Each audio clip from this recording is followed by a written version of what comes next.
guys. Nagising siya. Sige ba? Eto na naman po kami. Tapos na po kaming maligo. Kami na lang po ang dalawa na iwan na naman sa bahay. Ayan po ang baby ko. Maghapon na naman siya dyan. Wala na namang magagawa si mama. Buti nakapagluto na ako guys. Kakain na lang ako. Nakapagluto na ako kanina. Ayan. Ganito lang ang ganap namin guys araw-araw. Ayan, kapag nandyan siya sa dibdib ko, kahit 3 to 5 hours kaya niyang matulog guys. Ayan o.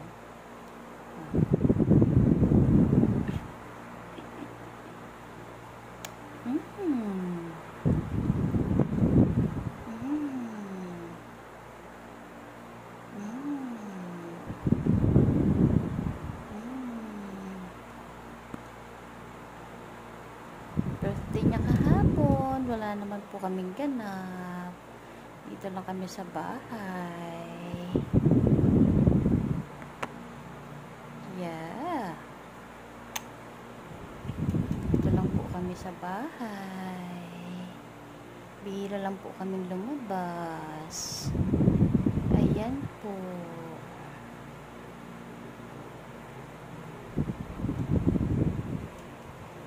Ayan po.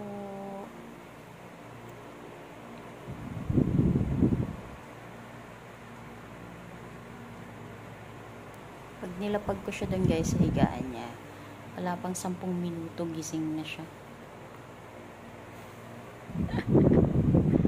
Kaya dito ko na lang din siya pinapatulog sa dibdib ko. Yan. Para mahaba-haba ang tulog niya. Ayan.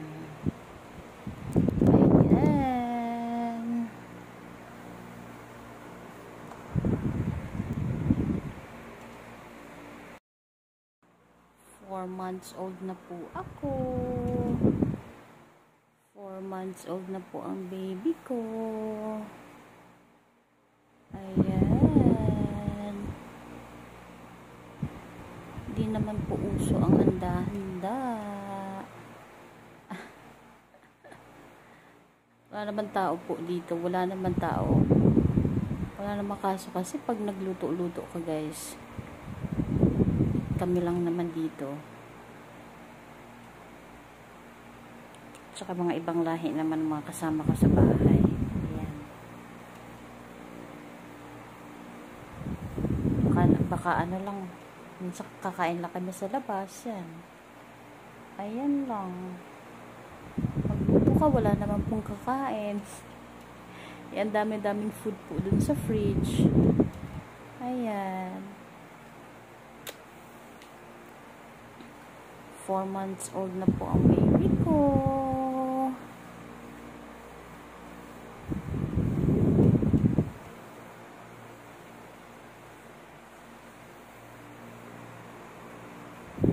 Sa mga hindi po nakakaalam, premature baby po yung aking baby. Pinanganak ko po siya ng 33 weeks and 5 days lang po siya. Ayan. Marami po kasi akong health issues. Emergency cesarean po ako. And yes, emergency cesarean yung nangyari sa akin. 33 weeks and 5 days po yung baby ko. Medyo matagal po siya nagstay sa hospital, 1 buwan sa NICU, neonatal ano ba yan? Tawag intensive care unit. Neonatal intensive care unit ang tawag natin dun sa sa ano, sa mga bata. Nico. In short, Nico po. Yes po, 1 month po siyang namalagi doon. Ayan. Super liit po ng baby ko nang inilabas. Aha. Thank God. Right, Papa?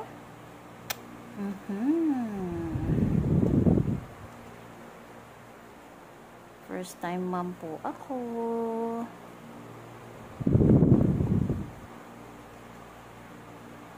Hindi po muna ako nagtatrabaho kasi inaalagaan ko yung baby ko. Si hubby ko lang po ang nagtatrabaho, yung partner ko. Ako po ay isang Filipina at yung partner ko naman po ay isang Nepali. Ayan.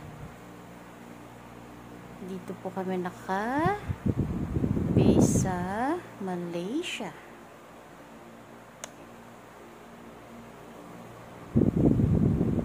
Babalak po kami magbakasyon sa Pilipinas at sa Nepal kasi gusto po siyang makita ng aming mga relatives, pero hindi po namin alam guys kung kailan kasi nga po wala po kaming budget kasi po yung savings namin naubos po para sa baby namin.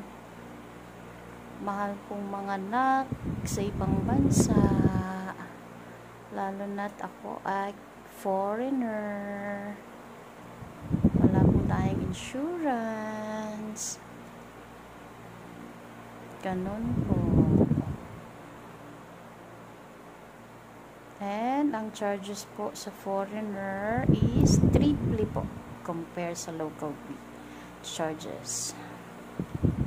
Kaya naman po sobrang laki yung binayaran namin sa hospital.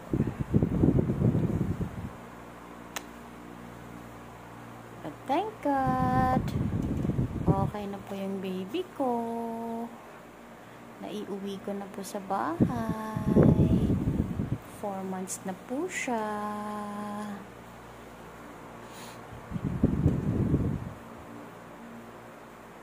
Thank you guys sa patuloy na panunood. Bye-bye for now. Bibi. Hi po! Gising na po ako. Say hi to them, Papa. Hi to them. Gising na po ang baby ko.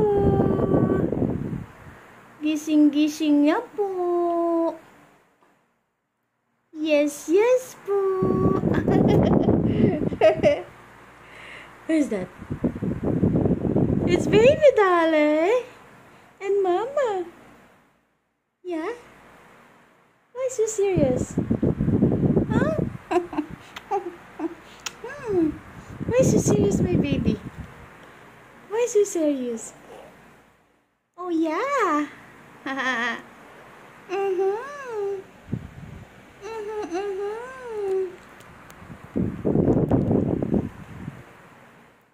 da, da, da, da, da, da.